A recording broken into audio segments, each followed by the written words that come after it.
विधवा बहू का फैसला। महक की शादी रोहन से होती है। रोहन माँ बाप का इकलौता बेटा होता है, लेकिन फिर किसी कारण से रोहन की मौत हो जाती है। बेटा महक, तेरे आगे इतनी बड़ी जिंदगी है, फिर बच्चों की भी जिम्मेदारी। तू कोई काम कर ले। मैं तो कहती हूँ रोहन के ऑफिस में ही बात कर ले, शायद तेरे लिए कोई काम निकल आए। हाँ माँ जी, मैं भी यही सोच रही थी, लेकिन कैसे बात करूं, किससे बात करूं, कुछ समझ में नहीं आ रहा। अब वो क्या नाम था रोहन का जो दोस्त हुआ करता था, पहले तो बड़ा आता था हमारे घर। राकेश की बात कर रहे हैं? पर वो तो रोहन के बाद से कभी आया ही नहीं, पता नहीं कहाँ है वो। आया था, एक नहीं कई बार आया था, लेकिन मैंने बाहर से ही भेज दिया। घर के अंदर झांकता रहता था, मुझे ठीक नहीं लगा। अरे आपको तो पता नहीं क्या ठीक लगता है और क्या नहीं। उसका नंबर है मेरे पास, मैं आज ही फोन करती हूँ। सास राकेश को फोन लगाती है और शाम को घर आने का न्योता दे देती है। अरे आंटी, ओहो भाग्य हमारे कि आपने घर बुलाया। मैं तो कई बार आया, लास्ट टाइम तो अंकल से मुलाकात भी हो गई थी। हाँ, वो हम लोगों को निकलना था ना कहीं उस वक्त। अरे छोड़ो ना बेटा, बोलो क्या लोगे? आपकी बहू। क्या बकवास कर रहे हो राकेश? अरे मेरा मतलब ये है कि आपकी बहू कहाँ है? भाभी जी के हाथ की चाय की बस एक प्याली मिल जाती तो। महक चाय लेकर आती है, लेकिन वो जैसे ही राकेश की ओर देखती है, उसे राकेश पसंद नहीं आता। वो अंदर जाने को होती है कि अरे भाभी जी कहाँ जा रही हैं? बैठिए तो सबके साथ। जी नहीं, बच्चों को खाना खिला रही हूँ, आप माँ जी से बात करें ना। अंदर जाने के बाद सास कहती है, अरे बेटा राकेश, वो क्या है ना, वैसे तो तेरे अंकल जी की पेंशन आती है, साथ ही ऊपर 2 मंजिल मकान से किराया भी, तो हम लोगों का तो अच्छा चल जाता है। लेकिन महक, उनकी चिंता आप न करें आंटी, आदेश दें बस आप तो। देखो भाग्यवान, रहने दो, कोई बात नहीं, मैनेज हो जाएगा। अरे क्या मैनेज हो जाएगा अंकल, हमें भी बता दें। आप चुप रहिए जी। अब वो क्या है ना राकेश, तुझे तो पता है कि रोहन के 2 बच्चे हैं, उनकी पढ़ाई लिखाई का खर्चा बहुत है। हम ये चाह रहे थे कि रोहन के ऑफिस में महक को भी अगर कोई काम मिल जाता तो। क्यों नहीं आंटी जी, मैं हूं ना, मैं बात कर लेता हूँ। वैसे तो आप हाँ ही समझिए। महक भाभी को बोल देना कि कल तैयार रहें मेरे साथ ऑफिस चलने के लिए। मैं मालिकों से मिलवा दूंगा उन्हें। महक अंदर से सब सुन रही थी। अच्छा आंटी जी, तो चलता हूँ, कल आ जाऊंगा। अच्छा भाभी जी, तैयार रहिएगा कल। राकेश तो चला जाता है, लेकिन ससुर सास पर बरस पड़ते हैं। मुझे ये आदमी एक पैसे का पसंद नहीं है। तुम इसे बोल दो कि हमें कहीं नहीं करवानी बहू से कोई नौकरी। अरे क्यों नहीं करवानी? सारा पैसा मैं इसके बच्चे और इसी पर उड़ा दूंगी, तो मेरी बेटी को क्या दूंगी? जरूरत क्या है तुम्हारी बेटी को तुम्हारे पैसे की? अरे वो तो पहले ही बड़े पैसे वाले घर की बहू है। अपनी बहू की सोचो जो अब तुम्हारी बेटी जैसी है। बच्चे रोहन की आखिरी निशानी है। अरे अपना भाषण अपने पास रखो। सारा दिन घर पर बैठी रोटियां तोड़ेगी, तो काम करे ना कुछ बाहर जाकर। बहू सब सुन रही होती है।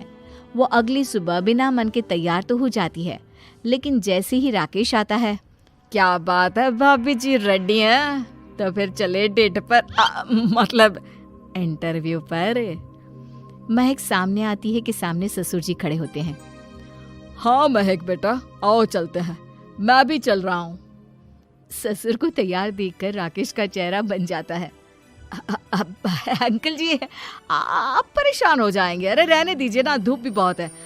वैसे भी स्कूटर में तो 2 लोग ही बैठ सकते हैं ना। तो तुम चलो, मैं बहू के साथ अपनी कार से आ जाता हूँ। महक ससुर जी को देखकर खुश हो जाती है, उसे शांति हो जाती है।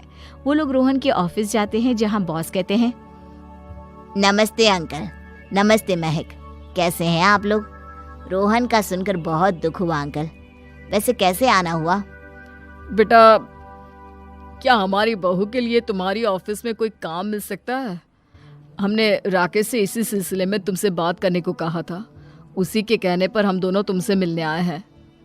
राकेश ने तो कोई बात नहीं की, ऊपर से उसने तो आज की छुट्टी ले रखी है, ऑफिस भी नहीं आया। बोल रहा था जरूरी काम से जाना है।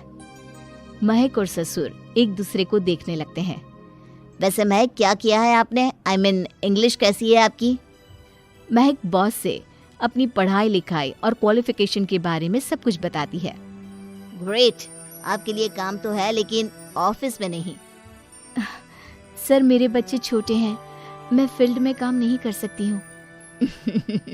मतलब वो काम घर से करना है, घर से रहकर बच्चे भी देखें और घर भी देखें, लेकिन हाँ, काम जरूर से करें। वो काम डाटा एंट्री का है, तो जब भी वक्त मिले काम करें, और इसके हम आपको अच्छे पैसे भी देंगे। महक बॉस की बात सुनकर खुश हो जाती है, उन्हें थैंक्स बोलकर घर आ जाती है। किसके साथ भेज रही थी तुम महक को? अरे वो कमीना, उसने तो ऑफिस से छुट्टी ले रखी थी, बात भी नहीं की थी उसने बॉस से बहू के काम के लिए। वो तो अच्छा हुआ कि मैं साथ में चला गया। हाँ, ठीक है, नौकरी मिल गई ना, इतना ही काफी है। समय बीतता है और एक दिन फिर दरवाजे पर दस्तक होती है। घर पर कोई नहीं था। महक दरवाजा खोलती है, देखती है तो सामने है राकेश। नमस्ते भाभी जी। नमस्ते, घर पर कोई नहीं है, आप कल आइएगा। अरे, कैसी बात कर रही हैं भाभी जी, हम तो आपकी मदद के लिए आए हैं। वो क्या है ना, अंकल जी का फोन आया था कि आपको किसी मदद की जरूरत है। महक को आश्चर्य होता है कि उसके ससुर ने राकेश को फोन क्यों किया। वो ससुर जी को फोन करती है लेकिन फोन नहीं लगता।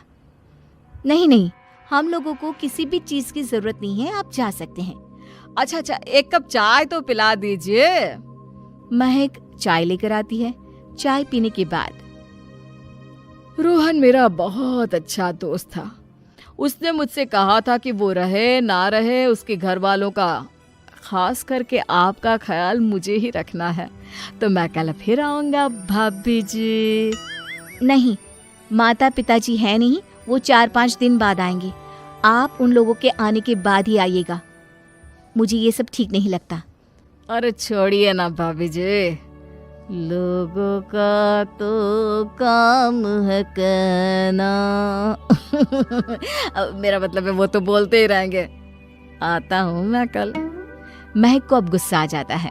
हमेशा शांत और मधुर बोलने वाली महक पहली बार जिंदगी में फैसला लेती है, और फैसला होता है राकेश को सबक सिखाने का। बड़े बेशर्म हैं आप, किसने कहा आपको कि आप आए? अरे भैया, साफ साफ बोला ना कि नहीं जरूरत है किसी की मदद की, मैं अकेले सक्षम हूँ अपना घर संभालने के लिए। आज आखिरी बार बोल रही हूँ, इस घर की तरफ आंख उठाकर भी देखा ना तो देख लेना, वरना पुलिस के हवाले कर दूंगी। निकलो यहाँ से, या धक्के मार कर निकालूं। पुलिस का नाम सुनते ही राकेश वहां से 9-2-11 हो जाता है, और महक को अपने फैसले पर गर्व होता है।